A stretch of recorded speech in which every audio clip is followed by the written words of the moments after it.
Hey guys, my name is Emma and welcome to third day of Pride Week for me in Minneapolis. I guess it doesn't apply to everyone else, but whatever! So quickly before I go to classes, because I procrastinated and slept, I'd like to talk to you guys about gender fluidity. So as I've said before, I'm a pansexual gender fluid person, and I earlier explained pansexual, and I will link to that in the description below. And so I'd like to now talk about the gender fluid part of this. So gender fluidity is kind of somewhat under the big transgender umbrella. You've got like the FTM, the MTF, the androgynous, and all of that sort of stuff. And then you've got gender fluid. And gender fluid is kind of when your gender identity changes. Like, it could be from month to month, day to day, hour to hour, which is really fucking annoying. And it's kind of like how gender's on a spectrum, where you've got your male and you've got your female and you've got your in-between and you've got your both and you've got your neither sort of thing. So sometimes I'll feel very masculine. I had a huge period like this back in 2015. I like cut off all my hair sometime between February 10th and February 13th, 2015. You can see that in my last minute Valentine's Day gifts video, which I'll also put down in the description below. Basically, I have a feeling it was that day that I got my hair cut, and then I quickly recorded that video because I did forget about Valentine's Day. Oopsies.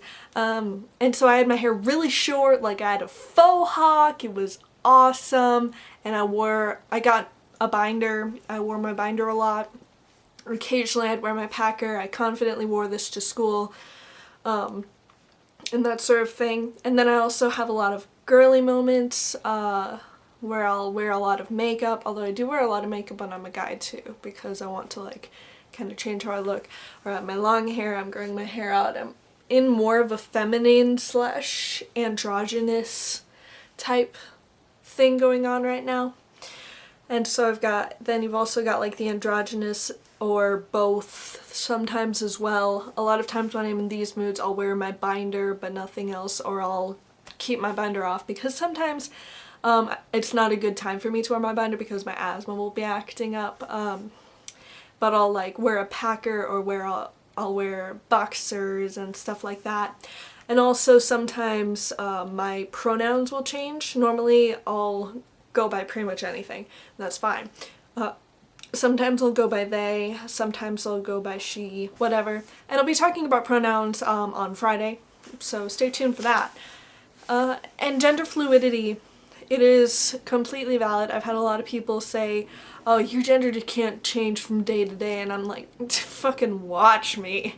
And it can be a source of a lot of dysphoria, because sometimes you'll be in a very girly mode and you'll have all this stuff, and then oopsies, you're in the male spectrum now. Fuck!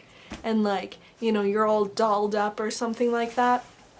But then there's also the thing where you can be dressed like a male but still be very female on the inside of your feelings.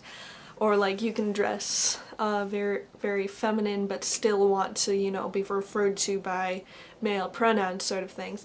So a lot of it is on the inside, but for me a lot of it is also on the outside, which is really annoying when I have my long hair and go male and I don't want to cut my hair off. I'll like put it up in a really high bun and put a beanie over it, but we've had some really fucking hot weather. It's been like in the upper 80s last week, and so that wasn't an option. But anyway, it's basically just things changing, and you can literally have any of the gender sort of expressions sort of like going on.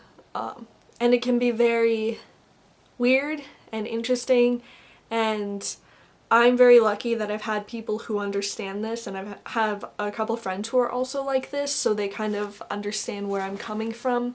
And yeah, it's just, it literally is the fluidity, like how fluid can flow, gender identity can flow, and it does get really annoying sometimes, but this is really very much who I am. And I kind of figured it out because in 8th grade I first learned about transgender type stuff after I started feeling like maybe I'm a guy.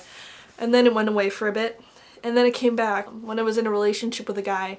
And I was like, would you still be dating me if it turned out I was guy? And he said no. And I was like, oh. And then it died again. And I was like, what is going on? And then I learned about gender fluidity in, oh gosh, 10th or 11th grade. And I was like, oh, okay, I get it. It was very eye-opening, and it was like, oh, because like I didn't want to like go through with a surgery or a thing just in case it like died again, because it's very much up and down sort of thing. And there are some gender fluid people who do go on hormones or do have surgeries because they just fucking want to and they identify as that sort of thing, or that's what they want to do.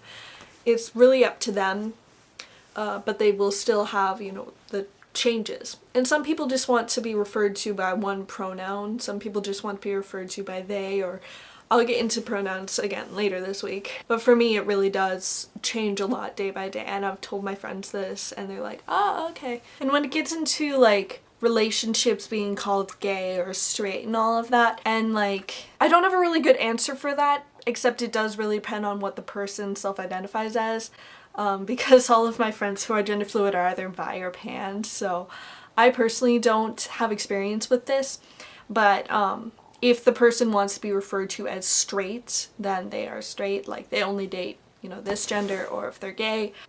I have to leave relatively soon, so I think this like little crash course sort of thing is really all I've got for you guys right now. If you have any questions about this, you can put those in the comments below and I will try my best to answer them. As with all of the videos this week, please keep comments respectful. We don't want to be spreading any more hate in the universe. And that is all I've got for you guys today, and I will see you tomorrow.